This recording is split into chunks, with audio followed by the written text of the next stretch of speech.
friends ever since. The time has come for the shootout video that I know you've all been waiting for, a comparison between the Dirtywave M8 and the Polyend Tracker. More than anything else, I think this is a topic which people have asked me to do a video on, and it makes sense because even though these devices are actually quite different, they do share this fundamental commonality in the sense that they're both hardware trackers, and we're kind of spoiled for choice for hardware trackers at the moment, and these two were both announced or kind of came out at about the same time, and they were in basically the same kind of price bracket. So it makes sense that if somebody is wanting to try a hardware tracker, that they're naturally going to look at both of these and compare them and want to figure out which one they should buy, because you're not likely to buy both of them unless you already know that you like trackers and that kind of approach to making music. So that's what I'm going to try and address in this video. I'm going to look at some of the key features that are in both of them. I'm going to look at some of the main differences and also share with you my perspective on what I like best about them and what they might be best suited for. I have been making music on trackers for a long time. I learned to make electronic music on LSDJ on the Game Boy, and so that's why I ended up getting both of these, because I know it's an approach to making music that I like. And I'm not going to go through every single feature on each device and compare them like for like, because one, that wouldn't be very interesting, but also it isn't really practical. And I think that if you've got specific things that you want the tracker to do, then you should go look up the technical specifications and see if it's got that particular feature. This is going to be more of an a broad overview from someone who has spent a lot of time with both of these devices, but also somebody who wasn't given either of these devices for free. I've not been paid or sponsored by anybody to do this. I bought them with my own actual money at full price, and I just like trackers, so that's the kind of perspective that I'm coming from. Diving in just to look at the hardware, straight away there are some similarities in terms of the input and output. Both of the devices have got MIDI in and MIDI out, which are on those wee mini jack MIDI connections. They've also got stereo audio output, and they both use micro SD cards for storage, so that's where your samples and your operating system live. However, that's kind of where the similarities end, because both of these devices do also have audio input capabilities over mini jack, so you can record sounds from external sources, but the Polyend Tracker only supports mono sampling, whereas the Dirtywave M8 supports stereo sampling. The tracker is powered by USB-C, whereas the Dirtywave M8 is powered using the older kind of micro USB connection, but the Dirtywave M8 has got a built-in battery, which means you can charge it up and take it out and about, whereas the Polyend Tracker does not have an internal battery, which means that you do need to keep it plugged into a power source, whether that's, a portable battery, or whether you're plugged into the wall or whatever. It does need some kind of permanent connection for you to power the thing. When it comes to the more obvious differences between the two that you can see just by looking at them, the Dirtywave M8 is obviously much smaller than the Polyend Tracker because the M8 is intended as a portable handheld device, whereas the Polyend Tracker is clearly more of a desktop unit.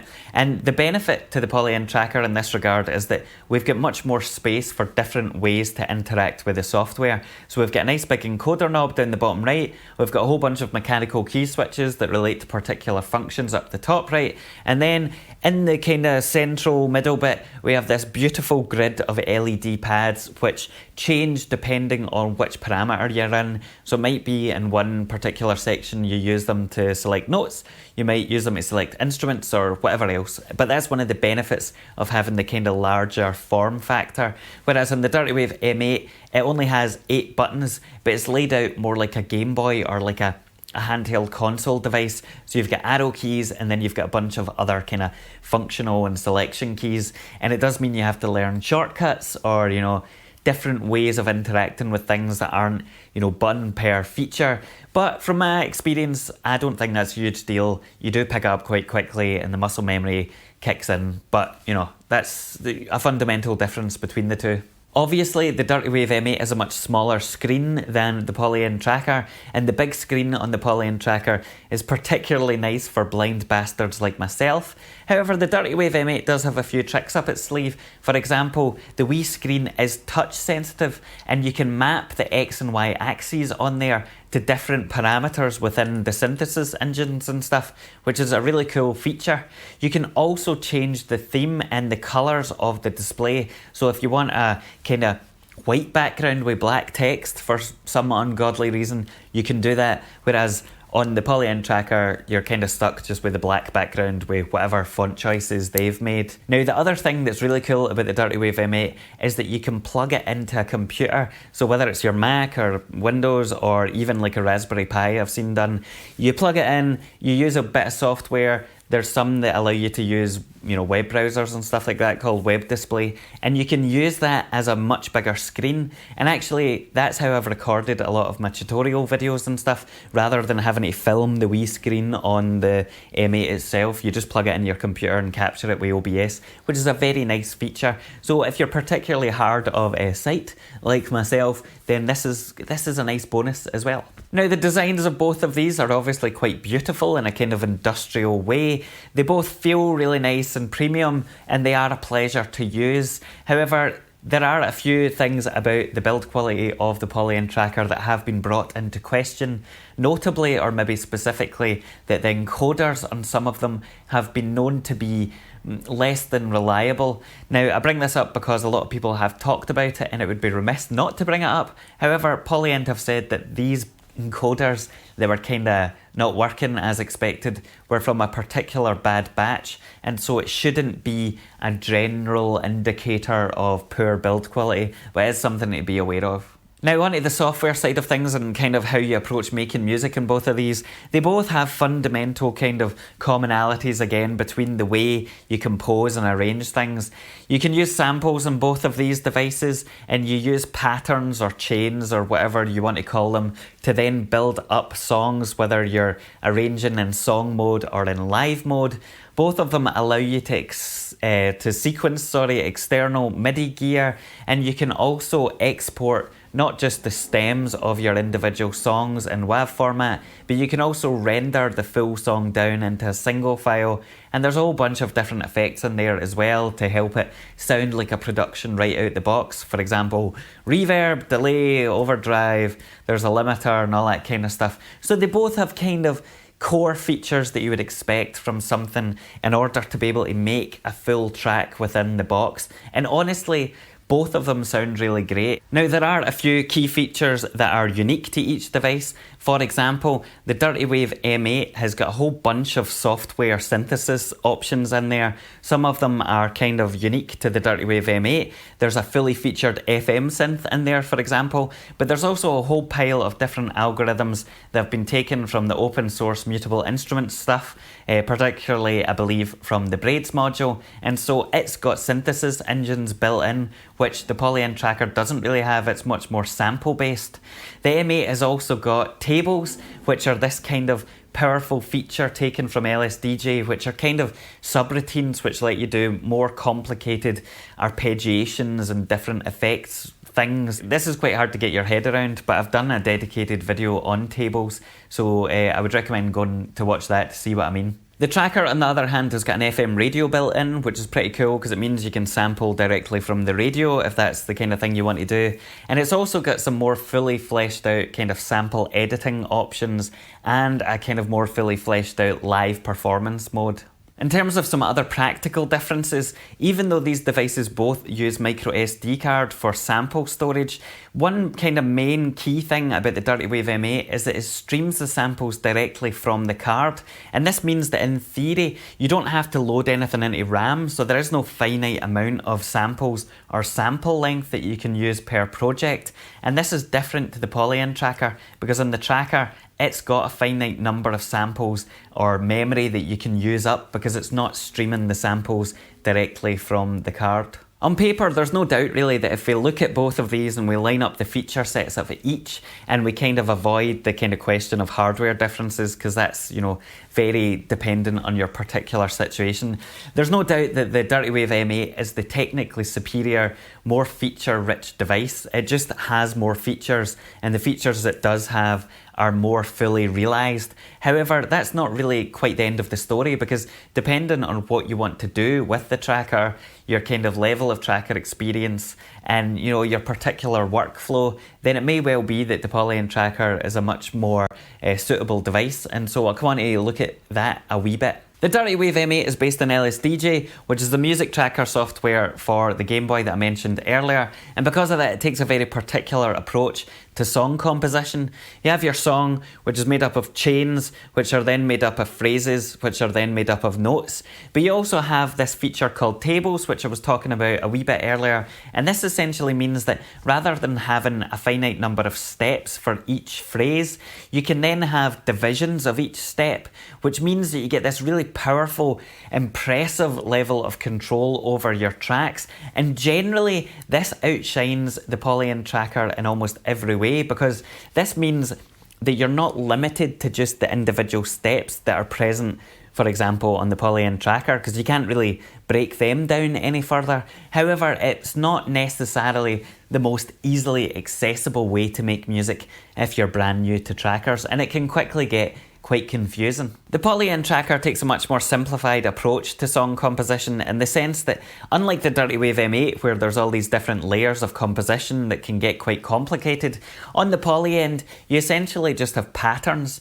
which can be of varying lengths, but these patterns are kind of it, and you then arrange the patterns in song mode. And this relative simplicity and the focus on samples mean that if you've never used a tracker before, or even if you have used trackers before, it can be really quick to just get set up and start making songs out of patterns. You don't have to kind of get too lost in all of the practical arrangements of things. And the other focus on samples, or the other benefit of the focus on samples of the Polyend Tracker, is that there are more powerful sample editing options in there, which you would expect given that they don't have internal synthesis engines like the M8. The other great thing about the Polyend Tracker is the way they've implemented live mode, and particularly how they've made really nice use of the grid of pads, because when you're playing through your song, let's say you have track 6 which has got a hi-hat on there and you want to apply some kind of effect to glitch it out, or maybe add more reverb onto a vocal track which is on track 3, or skip to one part or whatever. You can do that using the pads, which is really nice, and it gives you this really hands-on way of performing with the tool. Now on the Dirtywave M8, they take the approach from LSDJ to live mode, which is kind of similar to Ableton in the sense that you basically are launching clips or loops. And this is nice, but it means that out of the box you're not getting quite as much control over the different parameters of each individual channel or anything like that. However, one thing I have discovered recently is that if you plug in an external MIDI controller into the Dirtywave M8, you can then assign different knobs or sliders or whatever on your controller to specific parameters within each instrument. And so this means that you can actually have a huge amount of control over individual parts of instruments within the Dirtywave M8 if you're using an external controller. Now in some ways the Polyend Tracker is nicer to use in live mode because it is much more fully featured and integrated, but again the Dirtywave M8 does have a lot of power there. You just need to spend a wee bit of time setting it up and getting your head around it. Okay, now that we've given a kind of high-level overview, very high-level overview of the kind of main features and differences that I see between these two devices, now it's time to talk about how they actually shake out in practice. Having used both of these devices for a decent amount of time, I found that I actually quite like using them for different reasons and in different kinds of circumstances. So for example, with the Polyend Tracker, I love having it as a desktop unit where I've got all these dedicated buttons for specific features, and having that nice big grid of pads where I can input particular notes or select instruments. Of course, because I'm blind, I like having the nice big screen on there, but I've found that I particularly like the Polyend Tracker for sequencing MIDI gear, for example my Eurorack back here, and that's because having the kind of simplified approach to song composition where you have all of your tracks running at once on the screen, it just feels really natural to sequence external gear using that kind of approach, and it's now become actually my kind of main sequencer for other bits of hardware, which I never really expected, because I do have other bits of sequencing hardware that I would have thought would have been much better, like the Squark Pyramid. But yeah, the Polyend Tracker I really enjoy it as a MIDI sequencer. However, with that said, I have been completely blown away by the Dirtywave M8. Everything about it just seems to work in the way that I would expect or the way that I would want. And I keep finding new and interesting things about it that I never had any concept that I would be able to do. For example, the day I discovered that you could use the external MIDI controllers with the different instrument parameters, or the day that I discovered that I could use the touch screen to, change the cutoff of a particular filter and stuff. All of these things are just really nice touches, and it makes sense in a lot of ways because the person who designed the M8 is Trash80, who has been making music and making different devices within the kind of chip music and tracker world for quite a long time, and so he's got personal experience of what people actually really want, and the kinds of features that would be really cool to have as a musician that wants a kind of handheld tracker device that also does everything. Being able to combine samples with the internal synthesis engines in particular on the M8 is like a dream come true, because that's the kind of music that I really liked making on the Game Boy, and the thing I kind of strived to do, where I would take the Game Boy sounds and then sequence external drum machines and stuff like that over MIDI. So really that is in many ways just a superb kind of combination that I'm really, really pleased to be able to have in such a small device. The other thing that I do have to unfortunately bring up is that over the course of my ownership of the Polyend Tracker, I've had this kind of love-hate relationship with it, because even though I really like making music on it, for the first 6-ish months, I had come across so many different weird bugs and kind of workflow oddities that didn't really make sense, and some of the real key features that I wanted to use simply didn't work at all, and so it did mean that I came to kind of regret my purchase at some point. Now with the Dirtywave M8, I haven't experienced anything like that at all. There's never been one moment where I've thought, oh, I wish I hadn't bought this, even when the pre-order took a bit longer than expected, and every kind of bug that I've seen has been something really specific and weird that has been fixed really quickly, and all of the key features that you would expect to work just do. So it's been a very different experience in terms of software stability, and there's no real way to sugarcoat that. It just is what it is. So this is all very well and good, but perhaps you're sitting there going, I don't really give a shit about any of this, just tell me which one of these devices to buy. Well, unfortunately, there is no easy answer to that, because it is going to depend massively on what you want from the device. Obviously, the Dirtywave M8 is designed as a portable handheld device that you can take anywhere and use, whereas the Polyend Tracker is more of a desktop unit, and you get the kind of benefits and feature differences as a result of that. However, I guess what it boils down to really is, from my perspective, if you want a more powerful, fully featured tracker experience, which also has synthesis engines built in there, then there's really no contest. The Dirtywave M8 is the one to go for. If you're more interested in just getting it up and running and creating patterns and loops out of samples and then, manipulating them on the fly, or maybe just having a central bit of gear to sequence other bits of hardware within your studio, then the Polyend Tracker could also be a much better option. Maybe you're just interested in tracker software, but don't want to fall too far down the kind of rabbit hole of having to learn a whole new way of working. Then again, the Polyend Tracker might be the better option for you. For me, if I could only keep one of these devices, it would definitely be the Dirtywave M8, and that's because, as I mentioned, I learned to make music on LSDJ on the Game Boy. I'm very familiar with the way the controls are set out. It feels comfortable to me, but it's also kind of like a dream come true, because it's got the built-in synthesis engines in there that I can also combine with samples all in the one box, which is brilliant. But as it stands, I will be keeping both of them. I do prefer the Polyend Tracker for sequencing external gear. I like that it can be a nice centerpiece, and so yeah. At the time of filming this video, you can buy the Polyend Tracker from a whole host of different music shops.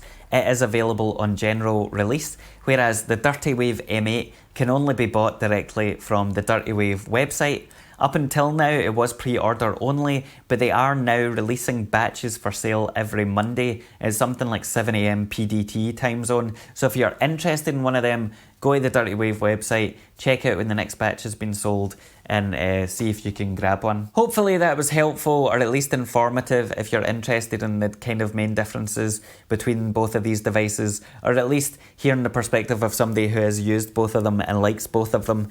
If you've got any specific questions, feel free to ask. I won't promise that I'll be able to answer them, but I'll try. And if not, both of these devices have really nice and kind of active Discord communities, which I would recommend because there's lots of people in there that are very helpful, very friendly, and actually some of the best communities that I've seen around music gear in a long time. For now, I'm going to leave you with the Polyend Tracker and the Dirtywave M8 singing together for what might well be the first time in history, showing that we can indeed achieve global harmony, world peace, and all the rest of it. Thanks for watching. Goodbye.